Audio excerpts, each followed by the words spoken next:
Hello, this is Dr. Justin Coulson. I'm here with Kylie, my wife and mum to our 6 kids. Kylie, have you noticed we've been talking about Christmas for the last week or so on the podcast? Sometimes we're really excited about it. There's so much to look forward to. And other times we're like, oh, it's so hard. I don't want to do Christmas this year. I have felt it for the last few years, but I'm hearing more and more people say to me, I just don't want to do Christmas this year. There's a shift in how we want to do Christmas. Yeah, nice. I like the way you've said that. So today we're talking about gifts, budgets, how much cash to spend, how to get it all right. We're not financial advisors, by the way, so you can take it or leave it. And we don't want to do sort of a boring, here's how to budget kind of conversation. But we've asked our listeners, we've brainstormed together, we've talked to families and come up with 6 things that can help you to do Christmas on a budget. One of the things that was a game changer for us, and you may have heard us talk about this before, is we go by the 4 gifts of Christmas. I always get it around the wrong order. You do it and I'll... Well, you buy them something they want, something they need, something to wear, and something to read. That literally was 6 kids having a little box that I can put gifts into in those 4 areas. Revolutionised Christmas for me. Yeah, the only trouble is sometimes when you're on a real tight budget, buying something that they want, something they need, something to wear and something to read, that can be expensive. That can really add up fast. And well, yes, it can, but depending on your budget, it might be new undies and socks. You only get new undies and socks at Christmas time. That's what you wear. Well, in fact, we were listening to Jess a little bit earlier when we were having a chat with her, and she said that's exactly what she does with her Santa sacks. But we do try to fill the Santa sacks with things the kids need anyway for the year ahead. So a new lunchbox, a new shoes, undies, chocolates, things we probably would have bought them anyway, and then just save them up and put them into the Santa sack. So in Jess's situation, it's a new lunchbox and a drink bottle. We do the same thing. Like the Santa sacks, there's some fun stuff in there. There's the ginger beer and the mango that we've already talked about, but we actually go by the same thing, and it bulks out the Christmas gift giving. The kids are like, yeah, cool, I needed socks and undies anyway, or a lunchbox, but it helps you to say, all right, that's taken care of, and now we don't have to worry about it in January or February when they go back to school.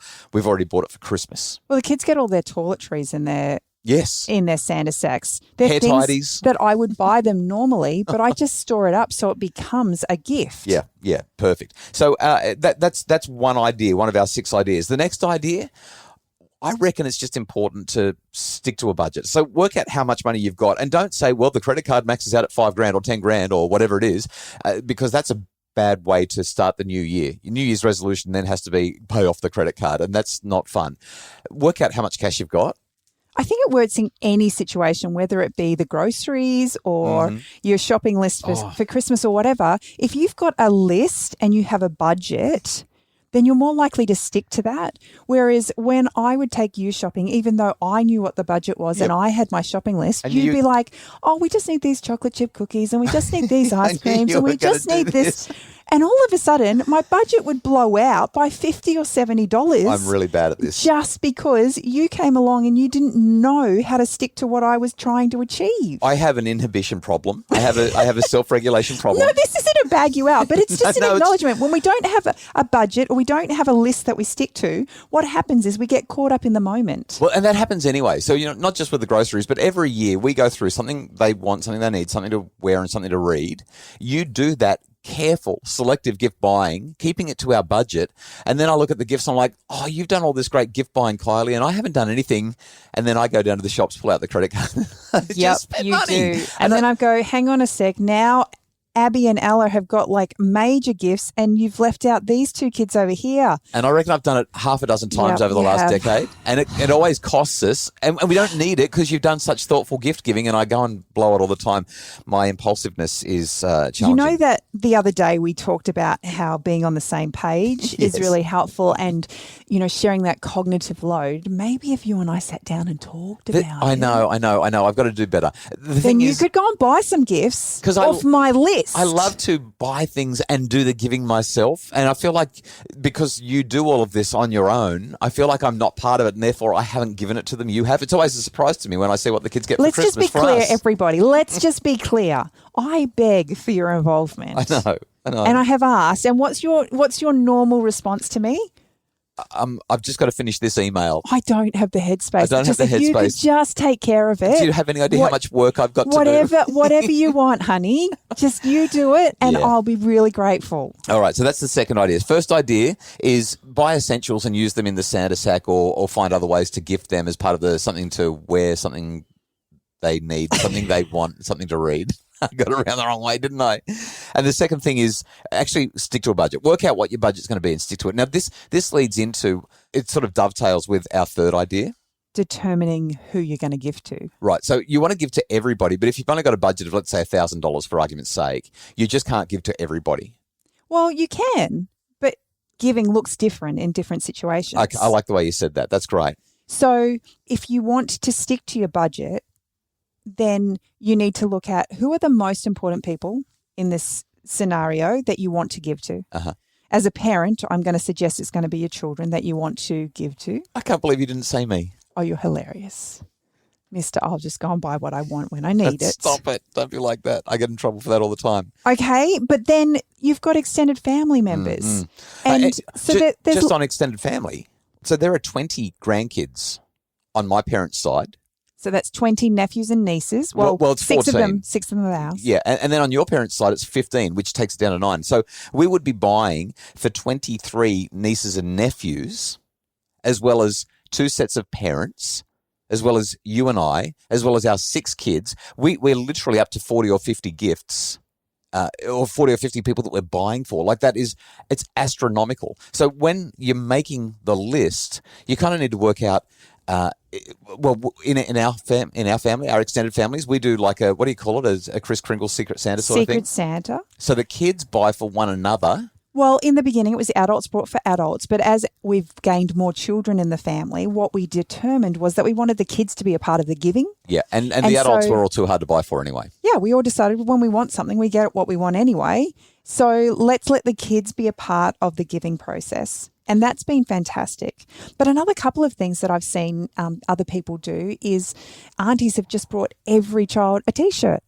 They get a brand new T-shirt from Auntie, Sarah, or a brand new book. Rachel, one of our listeners, said this is what she does. We also have a good understanding with extended family that we don't buy them presents and they don't buy for us. Jess had a really good idea as well. When we're trying to stick to a budget, we've organised a system where all the siblings get together and buy a combined present for the other siblings, which means we can all contribute a little bit less money, but it's still collectively a large amount of money and we can buy a decent present. So let's just do a quick recap on that. We've got Kris Kringle and Secret Santa. Not everybody has to buy something for everybody. It can just be one person buying for one other person. That way everyone gets a gift from the nieces, nephews, cousins, whoever it is. There's the idea of combining funds, which we've done many times, especially for the parents, right? Like for your parents or my parents or whoever, it's really hard. So you combine with your siblings and you can buy something really substantial, something that's really, really delightful and still keep it within budget. The third thing that we need to talk about is just making the list of gifts. Let's talk about that after the break.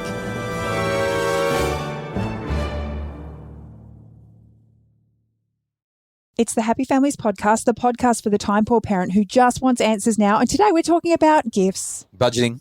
No gifts. That's what we're talking about. Okay, all right. So gifts are so much more exciting than budgets. We've covered off the power of making sure that we know who we're buying for, know how much we've got to spend, and we're giving essentials where we can and turning them into really fun gifts like stuff in the Santa sack. But Kylie, you want to talk about how you get the list of gifts right, especially when you're on a budget. Rachel actually had a really good idea. We use Marketplace or Gumtree to buy secondhand if needed. Our kids know and they don't mind. So how do you feel about secondhand gifts? I think it really depends. I mean, if it's for me, I'm going to be upset about it, but if it's someone else, it's probably... No, I'm just... You're so bad. I think it just depends on what it is. Like, let's say you want to buy a bike and somebody wants a really nice bike, then chances are that's going to be beyond most people's budgets. And I'd say if you can get yourself a really nice secondhand bike, it's probably going to be fantastic and you'll get it for less than half price. Like, you'll save an absolute bundle. We've got a daughter who wants Pokemon cards. And you can buy box sets of Pokemon. You can get the whole lot secondhand, really, really well priced on Facebook Marketplace. So 1,000 cards for $150. Not that you want to give away too much. think I want 1,000 cards. No, I don't want 1,000 Pokemon cards in our house either, but we've got a daughter who wants them. So I reckon that could be an idea. It could be an option for some people in some circumstances. Probably not always. I actually probably would have really struggled with secondhand until a few years ago. One of my friends, she's really, really conscious about the environment and she loves buying secondhand. Yeah. And so I wanted to give her a gift and I thought it's going to feel a little bit like a slap in the face if I go and buy her something brand new because it's not what she usually does. Right.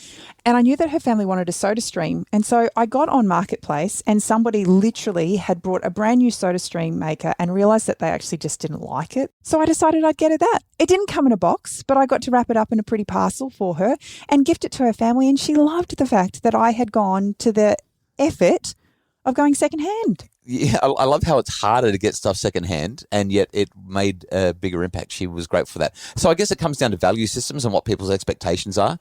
But secondhand's an option.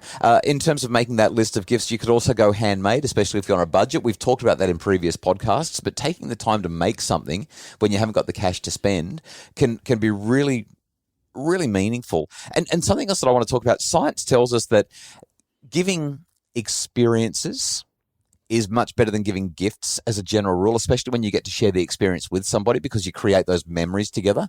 But if you can't give an experience or you're not quite sure what to give, especially if you don't know them well, some researchers have discovered that giving a voucher is incredibly effective. People love it when they get a voucher because then they can go and spend the money on something that they really value and they still know that you've thought of them. Plus, if you give vouchers, you get to allow them to take advantage of like the Boxing Day sales and that kind of thing. So when you're making that list of gifts, don't discount the power of a voucher, especially for somebody that you might not be really well acquainted with or just not sure what to get them.